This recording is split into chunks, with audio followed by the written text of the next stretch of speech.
viendo lo que hacen, puede ser. Ya mediante una apreciación visual, ¿no es cierto? Sí. Usted, Vinicio, ¿alguna idea?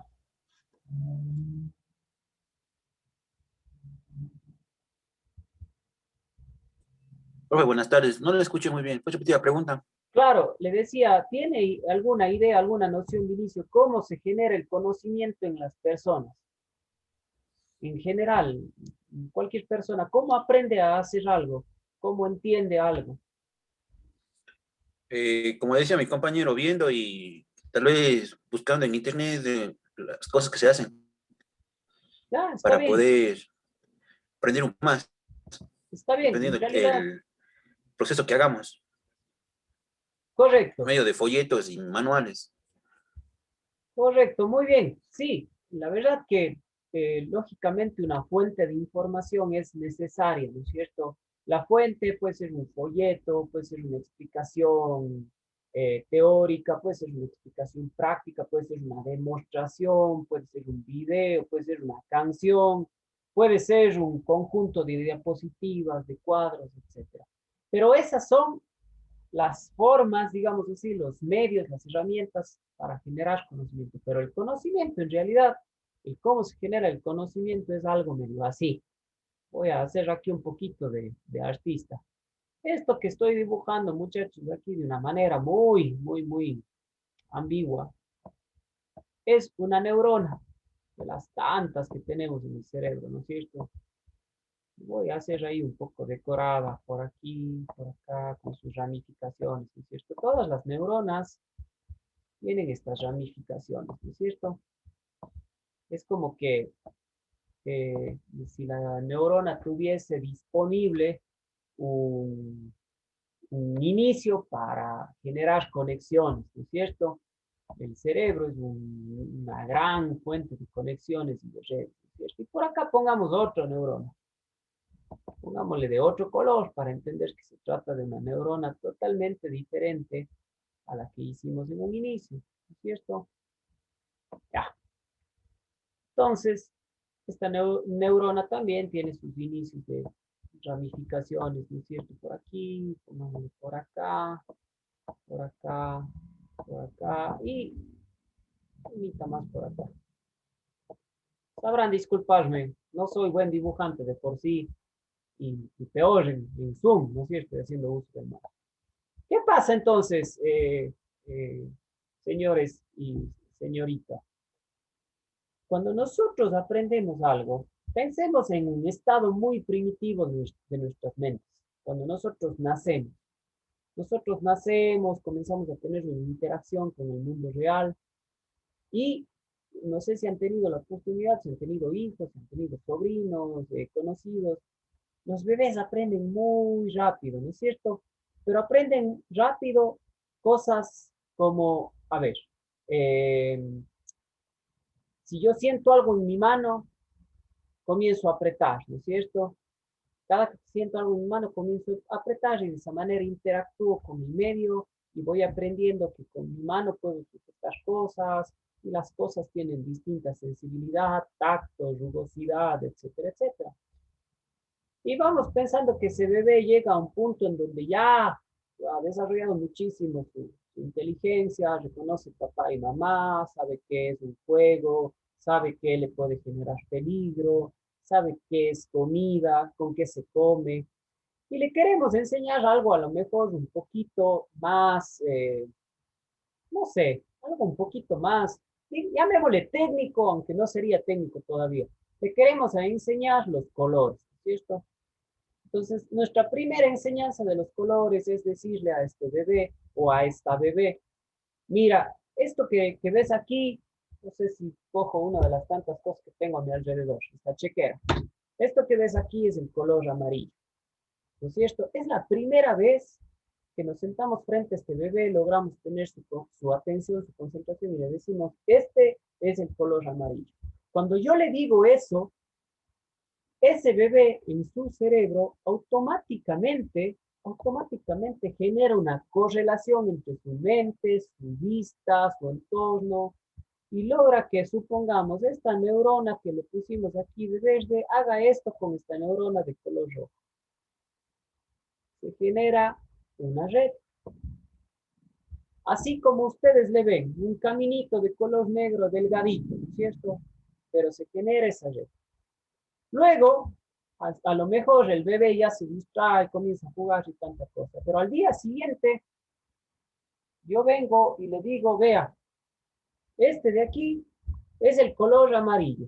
Y si miras por la ventana, el sol también es el color amarillo. ¿Y qué pasa? ¿Qué sucede cuando nosotros hacemos eso por una segunda vez?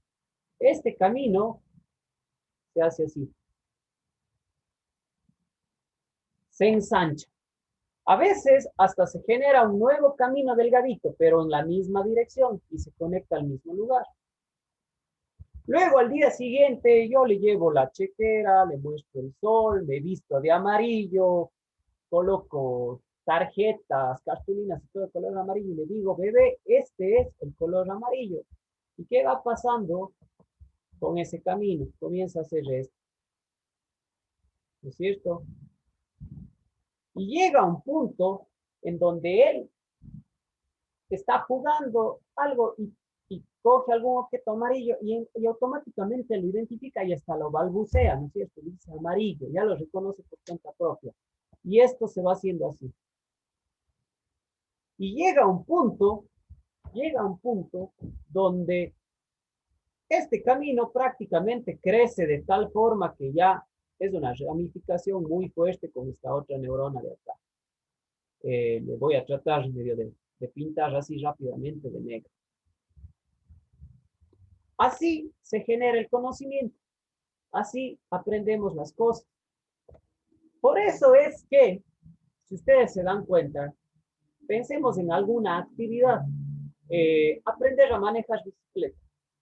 Cuando aprendemos a manejar bicicleta, nos caemos, normalmente miramos al timón y no vemos el camino, se nos van los pies de los pedales, pero por ahí en ese intentar, ya nos fuimos solitos en la bicicleta.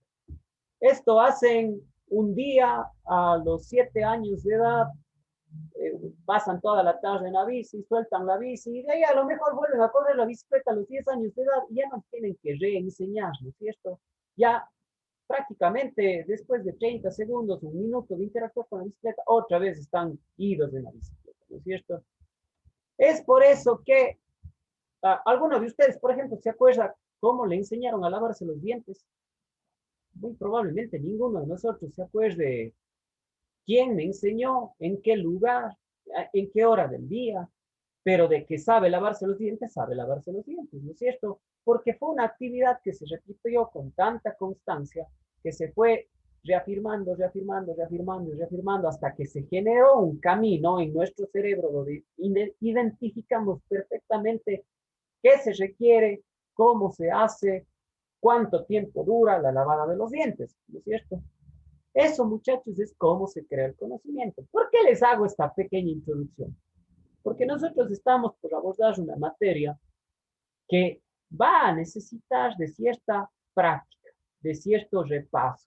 Mientras yo más repase, mientras yo más observe, mientras yo más practique, mientras yo más intente, este camino de neuronas en nuestro cerebro se va a interconectar de tal manera que ese conocimiento va a ser muy sólido. De aquí, con el pasar de los años, es muy probable que usted ya no se olvide cómo se tenía que hacer el diseño, qué tenía que tener en cuenta para diseñar, cuáles eran los materiales que tengo que tener a mi disposición para poder hacerlo. Entonces, es por eso que creo importante verle de esta manera muy primitiva cómo se desarrolla el conocimiento y además que esta explicación así muy sencillita puede ser extrapolable a cualquier campo, a cualquier materia que ustedes decidan revisar. Aparte, es importante porque muy probablemente en nuestros caminos profesionales no solo tengamos que aprender, sino también tengamos que enseñar. Entonces, cuando uno enseña, necesita buscar que exista esa concatenación de criterios, ¿no es cierto? Si yo le estoy enseñando a alguien esto, no puedo un día enseñarle así y al día siguiente enseñarle de una manera distinta. Tengo que tratar de reafirmar el conocimiento. Por eso es que, a ver, suelo extenderme un poco en esto, aquí la verdad no quisiera hacerlo, Pero si yo muy probablemente le diga a David, David, cánteme la canción del comercial de Deja. A lo mejor David coge y lo canta, ¿no es cierto? Y no se hace lío. Y yo le digo, David, ¿y quién le enseñó? Y a lo mejor David no va a tener idea, no sé, simplemente lo sé. Entonces, por ejemplo, el marketing, la publicidad, sabe perfectamente cómo se desarrolla el conocimiento. Ellos saben cuántas veces al día tienen que poner su comercial en la radio, en la tele, en una gigantografía y todo. Y saben que cada vez que ustedes miren, que cada vez que ustedes escuchen, que cada vez que ustedes piensen en lavar la ropa, ¡pum! Va a venir a sus mentes, deja, ¿no es cierto? Lo mismo sucede con la Coca-Cola, lo mismo sucede, acá tenemos a los compañeros de Lácteos San Antonio, ¿no es cierto? Todas estas marcas, todos estos productos, todos estos servicios, están haciendo esto constantemente, nos están introduciendo conocimiento, ¿no es cierto? Ahora, claro, hay conocimiento bueno y conocimiento malo, ¿no es cierto? A veces desearíamos no conocer ciertas cosas. Por ejemplo, desearíamos no conocer el trago a veces, ¿no es cierto? Nos lleva a circunstancias medio caóticas, ¿no es cierto? Pero la televisión, los periódicos, los amigos nos han instalado ese conocimiento. Quisiéramos no conocer a lo mejor de estupefacientes, de violencia, de contenido explícito, pero lo conocemos porque está ahí. A veces está hasta disfrazado y está ahí y está reiteradamente en nuestro cerebro. Es algo que no le controlamos al 100%. Fuera excelente que lo podamos controlar y digamos, a ver, esto sí quiero aprender, esto no quiero aprender. A veces usted en el tráfico, escuchando la radio, un comercial de una bebida, por los sonidos, por las expresiones, por el ambiente que recrean, usted está aprendiendo, ¿no es cierto? Bueno, ¿por qué es importante entonces? Es importante saber cómo aprende el cerebro, porque a veces, no sé si les ha pasado que uno dice, chuta, así como me aprendo el comercial de Deja, quisiera aprenderme la materia de matemáticas, o quisiera aprenderme la materia de la universidad, de la escuela. Bueno, lo que pasa es que lo uno nos están invadiendo, nos están manipulando para introducirlo, y lo otro, nadie lo va a hacer. Nos toca a nosotros mismos como que autoadiestrarnos, automanipularnos, enseñarnos a aprender, ¿no es cierto? Y ya estamos viendo cuál es el camino. El camino es la práctica, ¿no es cierto? Ahí lógicamente puede ser que este camino donde se genera el conocimiento entre dos neuronas, puede ser que esas neuronas coincidencialmente estén muy cercanas las unas de las otras y por eso nos es más fácil aprender unas cosas que otras cosas. Pero de que se va a generar una autopista de conocimiento en nuestro cerebro, si es que yo le predispongo para ello y me predispongo para ello, lo vamos a lograr. ¿Está bien? Entonces, espero que esta idea haya quedado clara y dicho eso, pasemos a revisar esta información de acá.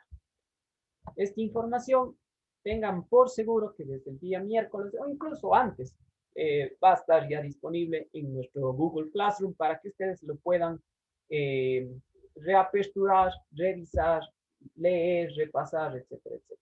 Entonces, la representación gráfica en tecnología.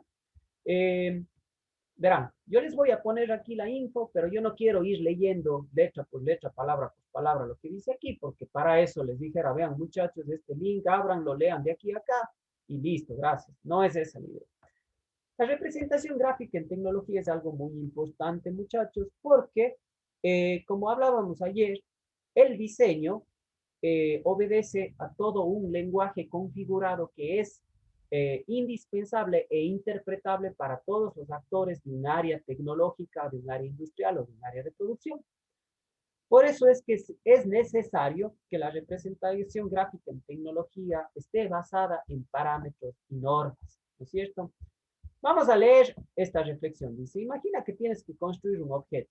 Tienes la idea clara, pero debes mostrársela a los demás. La sola idea no basta, además, para realizar el proceso de construcción. Necesitamos de la expresión gráfica, del dibujo, para comunicar nuestras ideas y para representar los objetos que queremos construir. No sé si les ha pasado, a mí me ha pasado muchísimas veces, a veces con empleados míos. Son verdaderas mentes brillantes, pero muchas de las veces no pueden expresar lo que quieren, ¿no es cierto? Entonces, en el diseño no nos podemos dar el lujo de tener esas subjetividades y esas fallas en la interpretación. Entonces, se han implementado mecanismos, herramientas, normas que permiten que si alguien tiene esta idea, esta concepción, lo pueda representar gráficamente y pueda ser entendible por absolutamente todos. Por eso es que la expresión gráfica en la tecnología es vital, ¿no es cierto? Y esto se viene desarrollando desde tiempos inmemorables, ¿no es cierto? Solo que antes con otras maneras, ¿no es cierto? Entonces, vamos a ver cómo es ese proceso de la representación gráfica. Aquí en el título ustedes van a ver que dice el proceso del dibujo, pero a la larga lo que nosotros vamos a hacer en AutoCAD es dibujar. Ahora, aquí hago un pequeño paréntesis.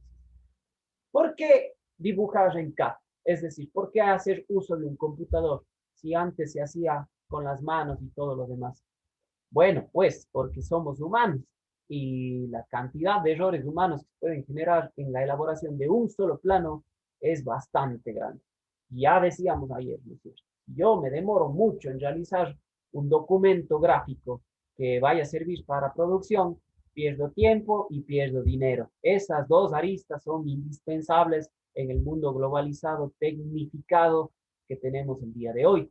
Con un generador de CAD, ¿no es cierto? Con un software de CAD, yo puedo equivocarme múltiples veces y corregir en el acto y mejorar y modificar, etcétera, etcétera, con muchísima brevedad.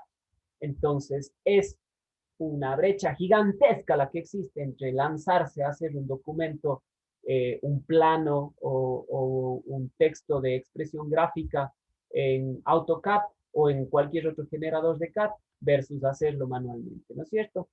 Entonces, sin embargo, hay una cierta analogía que se puede hacer, ¿no es cierto? Si yo estoy pensando en diseñar un tren motriz, ¿no es cierto? Es decir, un elemento de transmisión de movimiento para generar el funcionamiento de un algo, ¿no es cierto? Yo lo puedo tener en mi cabeza, puedo cerrar los ojos y ver claramente cómo va a funcionar eso.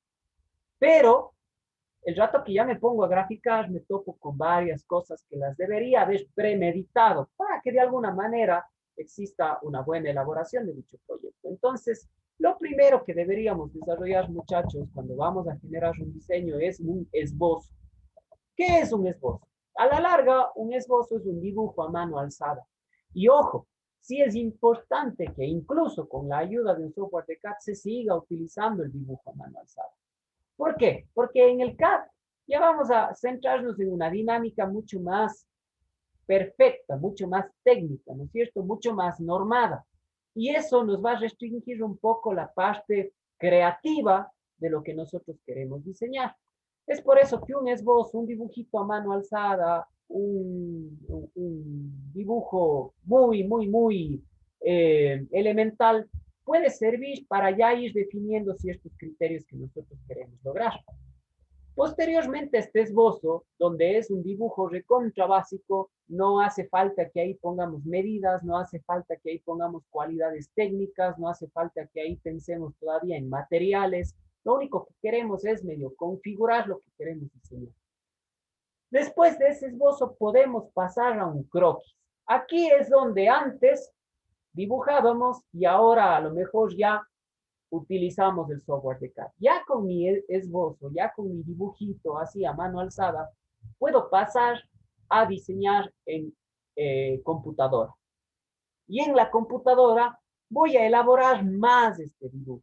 A lo mejor ya voy a utilizar un conjunto de líneas más normadas, voy a implementar ya ciertos detalles, voy ahora sí a darle ya un poco más de énfasis a las cotas, es decir, a las medidas, ¿no es cierto? A pensar un poquito más en la estructura de lo que estoy queriendo diseñar, si es que es muy frágil, si es que es muy robusto, si es que es muy grande, si es que es muy pequeño, etcétera, etcétera. ¿No es cierto? Y cuando este croquis, ojo, este croquis, ¿cuál es la bondad de este croquis? Que está todavía predispuesto a la modificación. Como es el ejemplo de esta sillita que vemos por aquí, ¿no es cierto? Si nosotros comparamos entre el esbozo que tenemos por aquí y el croquis que ya le tenemos por acá, Aquí pensemos, yo digo, chuta, bueno, ya tengo mi sillita, ya le tengo con las medidas y todo lo demás, pero ¿y será que de repente entre estas patas laterales genero un refuerzo en diagonal, ¿no es cierto? Ahí le estoy tratando de hacer un refuerzo en diagonal como, a ver, esta línea está demasiado delgadita. Voy a poner aquí un refuerzo diagonal, desde esta parte de la pata hasta la pata opuesta. Y acá igual, en sentido inverso, ¿no es cierto? Voy a poner un refuerzo diagonal así. No sé si lo alcanzan a ver. Chévere, puse el refuerzo diagonal. Luego estudio y digo, a ver, con el refuerzo diagonal gano tantos valores en unidades de resistencia, ¿no es cierto? Pero me cuesta $2 más en madera, ¿no es cierto? Y previo a la añadidura de esos refuerzos, yo ya de por sí podía aguantar ahí a una persona de unos 200 kilos. Invento los valores, ¿no? Entonces quizás estoy exagerando en esos refuerzos. No, mejor le quito. No pasa absolutamente nada. Le quito los refuerzos. El croquis se presta para eso. El croquis va a ser nuestra área gráfica de AutoCAD. Y ahí vamos a estar haciendo añadiduras, quitándole, poniéndole, modificándole, agrandándole, reduciéndole, todas las expresiones de modificación que ustedes se puedan imaginar. El croquis está apto para aquello. Y la gran ventaja de trabajar en CAD es que estas modificaciones no nos cuestan tiempo, no nos cuestan dinero, simplemente requieren de nuestra operatividad en el software, ¿no es cierto? ¿Y qué pasa cuando ya este croquis ha alcanzado un grado de perfección tal que me deja muy contento con las características técnicas, con las características estéticas, con la parte de resistencia de este objeto, en este caso de esta silla, ¿no es cierto? Cuando todo eso me ha dejado totalmente satisfecho, yo le he agregado todos los detalles, le he agregado todas las configuraciones que yo deseo y las modificaciones, entonces este croquis en el mismo AutoCAD se convierte en un plano. El plano, muchachos, es el documento técnico que yo voy a utilizar para la producción, para la elaboración, para la fabricación, para la impresión de lo que yo quería diseñar. El plano no está sujeto a modificación. Por eso es que cuando nosotros estamos haciendo una casita, ¿no es cierto? Y tenemos a nuestro arquitecto, el arquitecto ya de elaborar los planos y todo lo demás. Claro, ahí estamos diciendo, ya tiene los planos, pero no tiene los planos. Lo que tiene es el croquis. Ese croquis va, en nuestro caso, a la registraduría de la propiedad, ¿no es cierto? Al municipio, ahí lo analizan, lo revisan, ve que todo esté en orden y se transforma en un plano. Y ese plano nos sirve para construir la casa, ¿no es cierto? Debería ser letra muerta el plano, ¿no es cierto? No debería estar sujeto a modificación alguna. Aquí, claro, hay las cosas típicas de Latinoamérica y de los vivísimos, ¿no es cierto? Que mandan el plano de una forma, luego la casa resulta que tiene un piso más, tiene un balcón, tiene una guardilla, etcétera, etcétera. Pero todo debería estar previamente hecho en los planos, ¿correcto? Entonces, un poco este es el camino que se sigue en el diseño. Se esboza, se idea, se manifiesta un proyecto, luego se lo lleva a un contexto de croquis, en donde le vamos agregando estas características técnicas, medidas, geometrías, etcétera, etcétera. Y una vez que cumple con todos nuestros estándares de calidad, de visualización, de estética, de resistencia, ahí se convierte en un plano y ese plano, muchachos, es el que yo debería utilizar en calidad de productor, por ejemplo. Si yo soy el que estoy diseñando, pero yo no tengo las herramientas para producir, bueno, me voy a la fábrica de madera, de metales, de plástico, de lo que yo quiera para que se fabrique esa cosa. Y en esa fábrica, en ese establecimiento, no van a cometer error alguno con mi diseño, porque está en forma de planos. El profesional a cargo de leer esos planos va a ver, va a interpretar, va a entender exactamente lo que yo quise representar y lo que yo quise diseñar. ¿Estamos claros con esa idea, muchachos? ¿Se entiende esta parte de aquí? Listo. Entonces, Nosotros, ¿qué vamos a hacer? Vamos a hacer muchos proyectitos en donde vamos a tratar de alcanzar el más alto grado de perfección para que eso en realidad funcione como un plan. ¿Está bien? Nuestro proyecto final, me van a disculpar que sea la segunda clase, yo ya les hablo del proyecto final. Nuestro proyecto final será elaborar esto, elaborar el proceso de producción.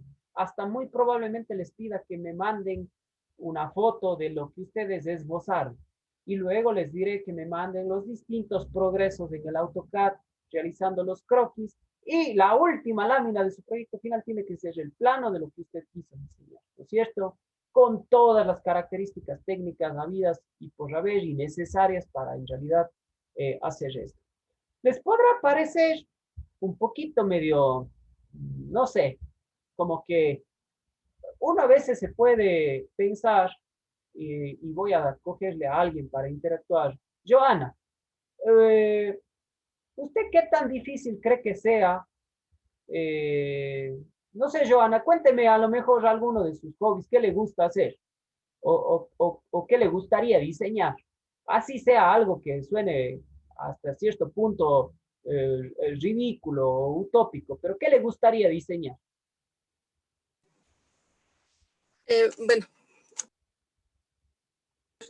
Bueno, yo trabajo justamente en el área de diseño, entonces más o menos espero que sea algo así similar el programa que vamos a ocupar, pero lo que quisiera sí es como una casa, como la casa que yo quisiera. ¿Ya? Eso me gustaría entonces.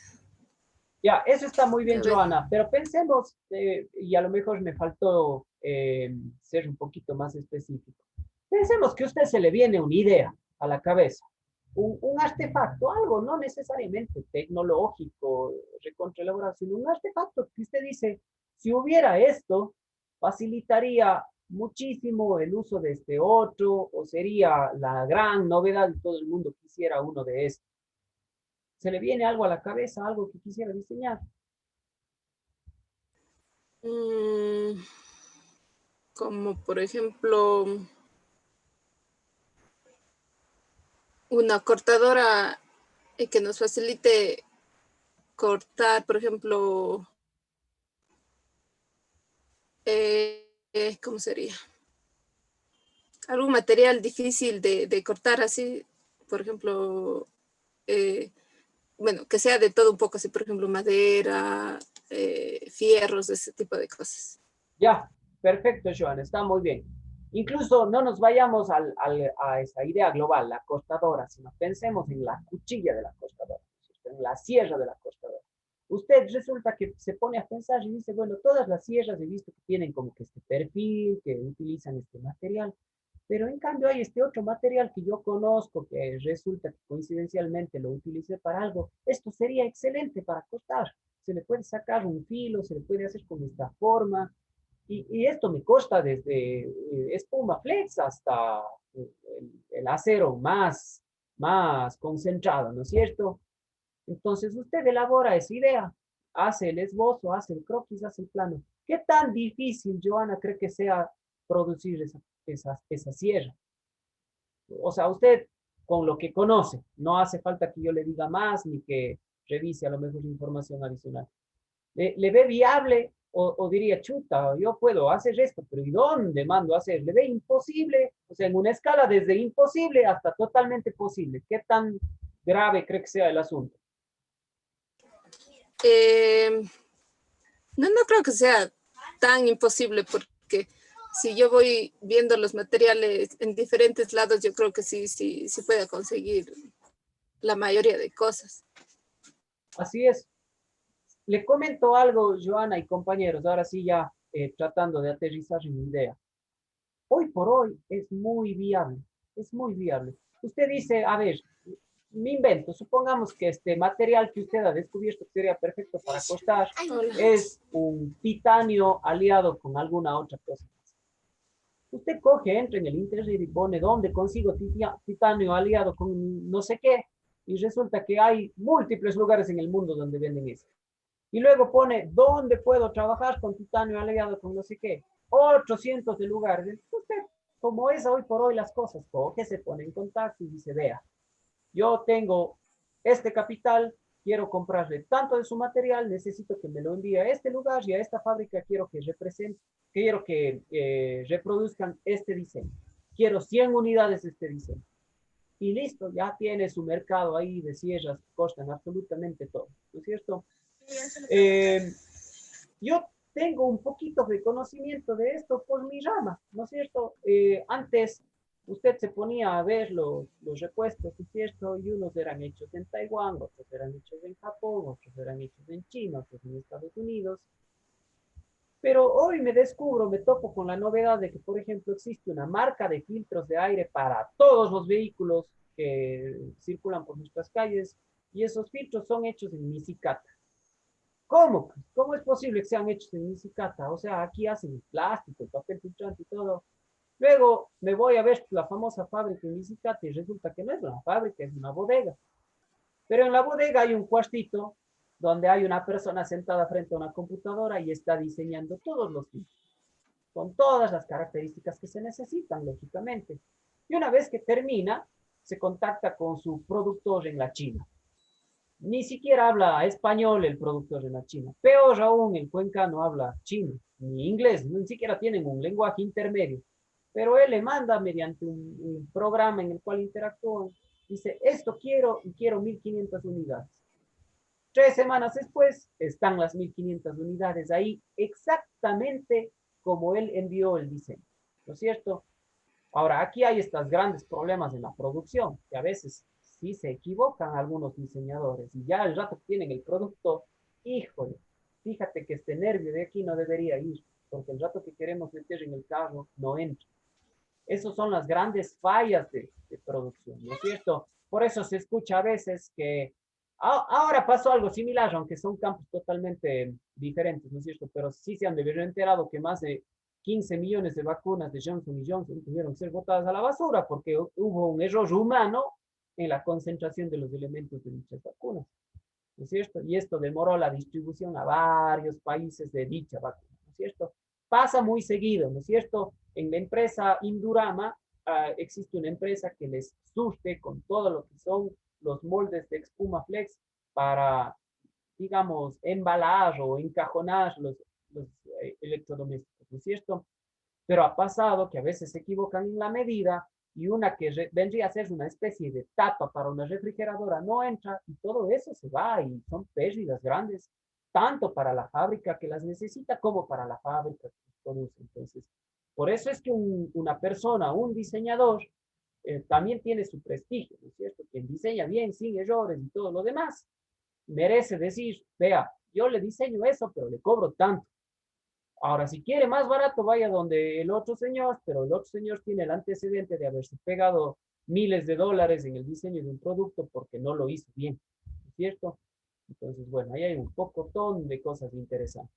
Sin embargo, retornados a nuestro avance, el plano es ese documento que ya no puede ser modificable y que va a ser llevado a la producción, ¿no es cierto? Joana nos hablaba de una casa, bueno, aquí estamos entrando en el plano de la arquitectura, ¿no es cierto? Y lógico, Joana, si usted se dedica, en algún momento puede dibujar su propia casita en AutoCAD, y así sea que eso no sea lo definitivo, a lo mejor con eso y con la ayuda de un arquitecto, simplemente les toca perfeccionar algunos detalles, ¿no es cierto? Y si eso es autorizado por la autoridad competente, pues se construye tal cual usted lo pensó.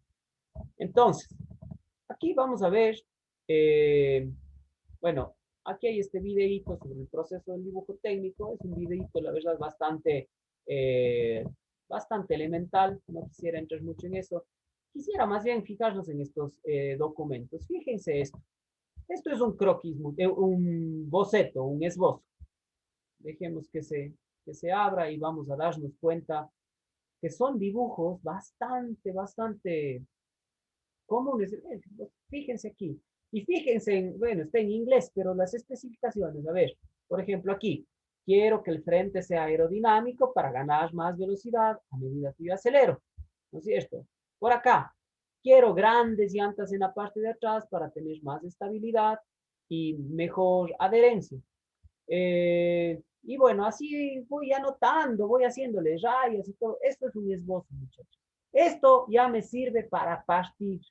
Si yo esto lo tengo en mi mente y quiero de mi mente llevarlo al AutoCAD, sí me voy a demorar muchísimo, ¿no es cierto? Si ya lo tengo en papel, así sea mal dibujado, ya me va a servir para ir teniendo ciertas consideraciones, ¿no es cierto? Veamos alguno otro. Veamos este de aquí.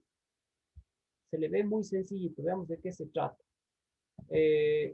Parece ser una especie de artefacto que está conectado con algo, ¿no es cierto? Porque aquí veo medidas, puede ser un útil, una herramienta, ¿no es cierto?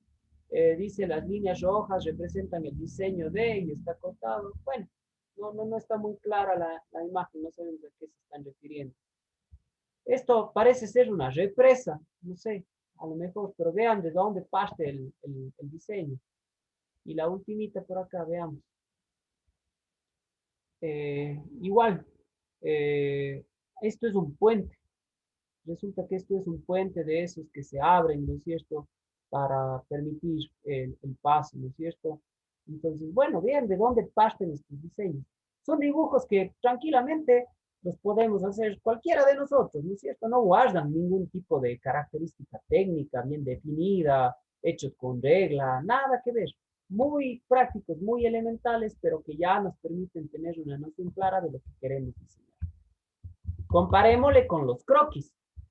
Veamos este croquis de esta jarra. Ah, ya, perfecto. Ya tiene algunos diámetros, ¿no es cierto? Ya podemos ver dónde hay patrones de simetría. Tenemos algunas indicaciones de cómo tiene que ser la tapa, ¿no es cierto? Dónde van a existir a lo mejor elementos decorativos. Ya está más elaborado, ¿sí o no? Vean este carro de madera o este carro, a lo mejor es un carro de madera, un carro de aluminio, no sé. Tenemos igual medidas, ya vemos que está más aplicado el uso de líneas rectas, de ángulos, de elementos estructurales, etcétera, etcétera. Esto que vemos nosotros aquí, hecho en papel también, muy probablemente hecho con lápiz, con esfero, con rapidógrafo, nosotros ya no lo haremos. La tecnología nos ha dado para que ya no tengamos que pasar por este proceso, sino que directamente entremos a hacer esto en un software de CAD que sí nos va a permitir lograr mayor perfección en mucho menos tiempo y de una manera mucho más ágil y más idónea, ¿no es cierto? Y creo que con los planos no va a haber confusión, ¿no es cierto? Aquí tenemos una especie de plano topográfico de una urbanización, ¿no es cierto? De un conjunto residencial podría ser. Acá tenemos, bueno, este es un plano muy antiguo de la fachada del edificio Pedrera, hecho por Gaudí, ¿no es cierto? Veamos si hay uno más moderno. Bueno, estos son planos ya muy modernos, pero hechos a mano todavía, imagínense. Aquí tenemos un sistema de transmisión, ¿no es cierto? Entonces, bueno, se logra ver, me parece a mí, sí se logra ver la gran diferencia entre planos y bocetos. Acá ya les voy a hacer un zoom in, un primer plano de un plano hecho justamente en un diseñador de CAD, en un software de CAD. Bueno, el internet estaba un poquito lento, vamos a ver si le abrimos directamente a este. Fíjense, entonces aquí tenemos un osciloscopio. Aquí tenemos una representación, esto se lo conoce como perspectiva explosionada, es decir, cada uno de los elementos separados del total para entender cómo se hace el ensamble de estos artefactos, ¿no es cierto? Pero ya está hecho en CAD, tenemos aquí nuestra listita de piezas, nuestras menciones, etcétera, etcétera. Esto ya es un plano, ¿no es cierto? Ya goza de cierta normativa, ¿no es cierto? Incluso en este momento no tenemos por qué saber eso, pero hasta la disposición de este dibujo explosionado tiene una explicación, ¿no es cierto? Por alguna razón normada, está la carcasa acá, nos han separado la pantalla del osciloscopio por acá, los pernos por acá, etcétera, etcétera.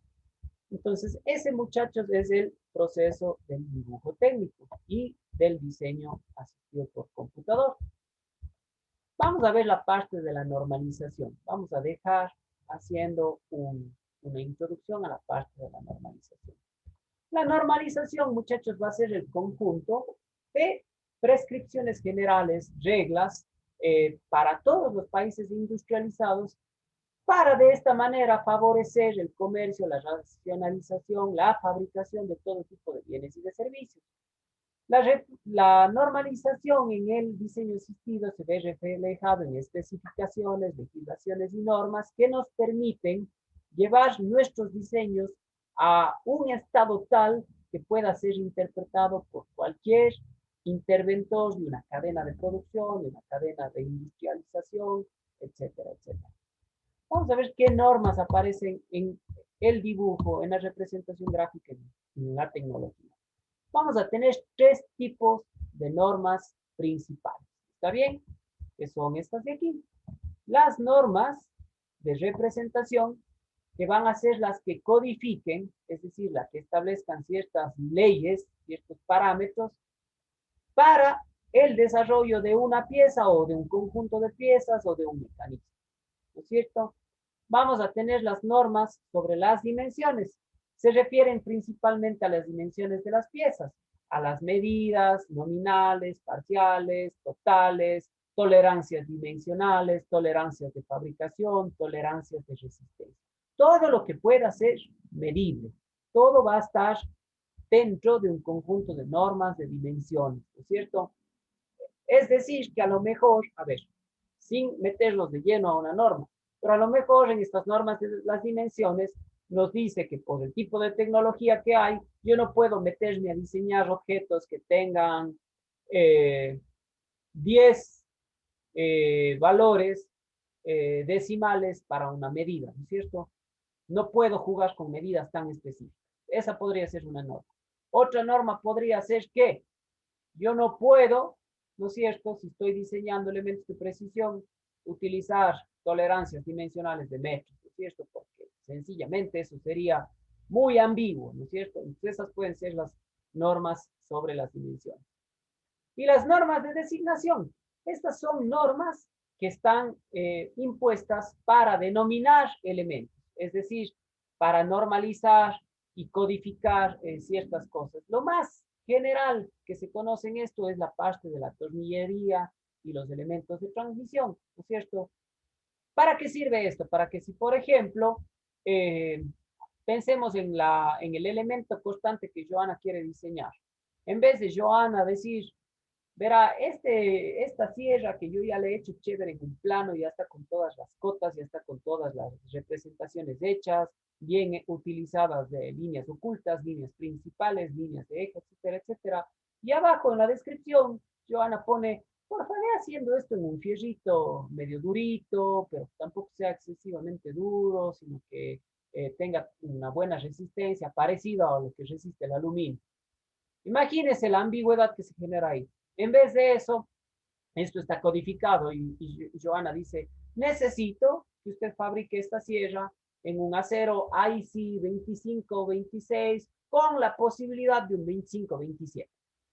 Entonces, ya el profesional sabrá perfectamente qué regulaciones, qué normas tiene que cumplir ese acero IC 2026 o 2027, ¿no es cierto? Y le va a mandar el producto con las cualidades técnicas que posea ese material, ¿no es cierto? Bueno, la normalización también está en todos los, por así decirlo, o en otros elementos utilizados en el diseño, ¿no es cierto? El primero es los formatos. Los formatos son los documentos que nosotros utilizamos para trabajar los distintos planos de un objeto cualquiera. El formato más utilizado por toda la comunidad de producción, de las industrias y todo lo demás, son los formatos de las normas españolas e internacionales UNE 102683, que coincide o que concuerda con la norma ISO 5457, y son los famosos formatos tipo A, el formato A4, A3, A2, A1, A0, hay unos que son más grandes, otros que son más pequeñitos, ¿no es cierto? De ahí hay una serie de formatos auxiliares que son designados con la letra B o con la letra C. Yo voy a, hagamos un ratito, aprovechando que estamos aquí, a ver, les corto un ratito la visualización de esto para aperturarles un documento donde está más elaborado el tema de los formatos normalizados, ¿no es cierto? ¿Y por qué quiero puntualizar esto? Porque a partir de esto vamos a generar nuestro primer trabajito, nuestro primer deber. A su debido momento, lógicamente. Denme nada más un instante mientras se abre este archivo de PowerPoint. Hasta tanto, aprovecharé. No sé si, David, todo lo que hemos dicho está claro. Hay algo que a lo mejor necesite que se puntualice, que se lo explique de otra forma. No, todo hasta el momento está muy claro. Gracias, Listo. profe. Si de repente sienten que estoy yendo muy rápido o que estoy redundando mucho, con toda confianza, pucha, profe, vaya al grano, profe, pucha, métale freno ahí, no se dispare mucho. Me dicen nomás, cualquier cosa. ¿Me puedo robar un minutito? Solo quiero ver una chompita, por favor. Claro, claro, siga, David, no se preocupe, hasta eso yo ya abro esto de aquí.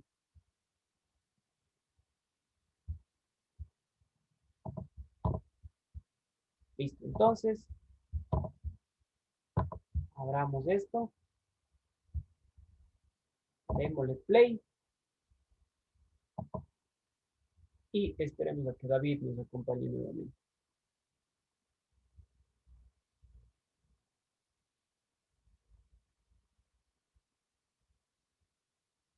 Correcto, entonces continuemos. Dice, formatos normalizados.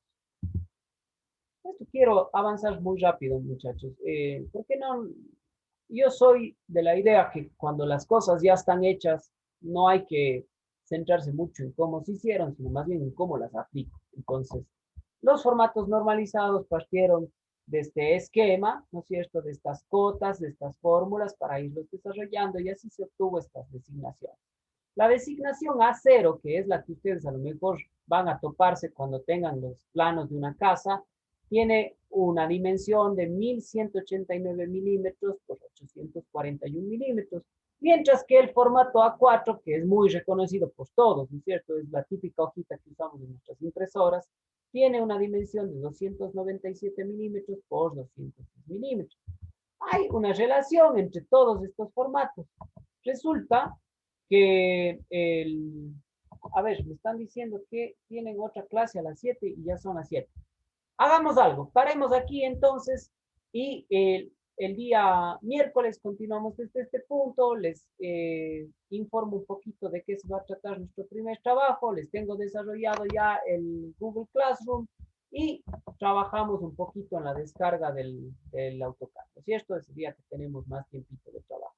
Listo, muchachos, entonces quedémonos hasta ahí, qué gusto verles a todos, un abrazo fuerte y éxitos en sus otras clases y en el resto de la semana. Se cuidan bastante. Buen fin de semana, profe. Cuídese, bendiciones. Pasen Hasta muy luego. bien. Hasta luego. Gracias. Pasen muy bien.